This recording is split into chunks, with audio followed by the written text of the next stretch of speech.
Isang pangarap ang matutupad ngayong araw dahil bububungan na yung aking ginagawang kusina. Kahit tinatamad na gumawa yung aking asawa dahil ako ang nag-utos ay sa pilitan nga siyang sumunod. Wala naman siyang biyahe sa araw na yan dahil coding nga niya. Hindi ko naman siya uutusan kapag alam ko naman na may biyahe siya. Oh, may saraduhan pa yung kanyang kubo. Aesthetic yung gita.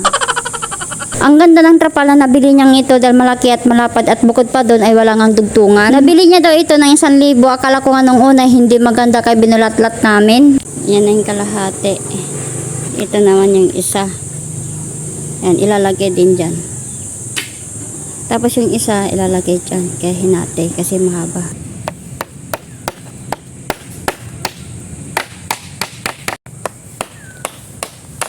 Tinulungan ko na siya sa kanyang ginagawa dahil hindi naman niya kayang mag-isa. Hindi naman niya kayang buhatin at iangat kapag siya lang. Kailangan na kasing bubungan yung aking ginagawang kusina dahil sobrang init na kapag nasisikatan ng araw. Hindi makapaglabat, hindi makapaghugas ng pinggan kapag mainit na. Lalo na yan sa tag-ulan kaya kailangan na talagang lagyan ito ng trapal. Ito na rin yung gagawin niyang parking ng kanyang tricycle. Mas safe kasi dito kaysa doon sa harapan ng bahay. Kapag tag-ulan kasi ay nagkakalandslide yung katabi naming bundok at baka magulungan pa ng bato yung aming ginagamit na panghanap buhay. 2 buwan na lang ay magtatag-ulan na naman. Di ko maiwasang mag-alala lalo na't may malaking bato sa ibabaw ng bahay ay sa ibabaw ng bahay tuloy sa taas ng bahay. Pero sabi naman ng mga tumingin sa bato ay malabo naman daw na gumulong ito dahil malalim ang pagkakabaon sa lupa. So ito na nga, malapit na nga naming matapos itong aming ginagawang bubong at niaangat na nga namin dito sa taas. Trapal lang munang ilalagay namin dito dahil meron nga kaming plano dito sa may kusina pero pera lang talaga ang kulang. May isang bagay pa kasi kaming pinag-iipunan kaya hindi pa namin magawa itong kusina. Saka na lang pagka natapos na yun. Kaya napakalaking bagay talaga ang pagkakaroon namin ng may sariling tricycle. Kaya mahal na mahal at alagang-alaga yan ng aking asawa. Mas mahal pa nga niya yan kaysa sa akin.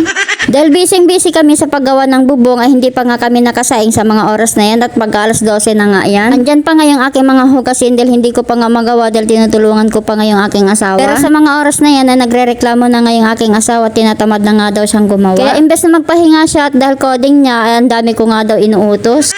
Kaya ang sabi niya sa akin, ang hirap pala ng may asawang palautos.